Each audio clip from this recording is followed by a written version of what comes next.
Hi friends, இன்றைக்கி வந்து பார்த்திங்கன்னா ப்ரௌன் ஆப்பிள் இந்த எக்ஸ்பெரிமெண்ட் தான் வந்து செஞ்சு பார்க்க போகிறோம். அண்ட் இது science kit experiment part 18. Video skip பண்ணாமல் கடைசி பாருங்கள். வாங்க வீடியோக்குள்ளே போகலாம்.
ரிசல்ட் பார்த்துருப்பீங்க, எப்படி ஒர்க் ஆகுது அப்படிங்கிறத பற்றி பேசலாம்.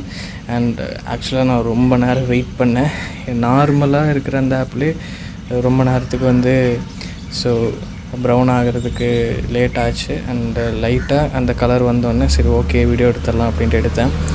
அண்டு சிட்ரிக் ஆசிட் வந்து டிப் பண்ணி வச்சுருந்த ஆப்பிள் வந்து கொஞ்சம் ப்ரௌனிஷ் இருந்தது. பட் மோஸ்ட் ஆஃப் த இடத்துல வந்து அந்த ஒயிட் வந்து இருந்தது. ஸோ இது எதனால் ஆகுதுன்னு பார்த்தீங்கன்னா ஆக்சிஜன் வந்து இந்த ஆப்பிளில் ரியாக்ட் பண்ணுது. அப்போ வந்து இந்த கலர் சேஞ்சஸ் இதெல்லாமே வந்து நடக்குது. ஸோ சிட்ரிக் ஆசிட் வந்து டிப் பண்ணி வச்சுருந்த ஆப்பிள் ஏன் எதுவுமே ஆகலை அப்படின்னு வந்து பார்த்திங்கன்னா ஆக்சிஜனை ரியாக்ட் பண்ணாமல் இது வந்து தடுக்குது. ஸோ இதுதான் இதுக்கு இருக்கிற ரெண்டு டிஃப்ரென்ஸ். அண்ட் மோஸ்ட் ஆஃப் இந்த சிட்ரிக் ஆசிட் பார்த்திங்கன்னா ஃபுட் ப்ரிசர்வேட்டிவ்க்கு யூஸ் பண்ணுவாங்க. அண்ட் இதே மாதிரி ஒரு இன்ட்ரெஸ்டிங்கான மீட் பண்ணுறேன். அடுத்த பெர்ஃபெக்ட் எடுத்தோம்ல.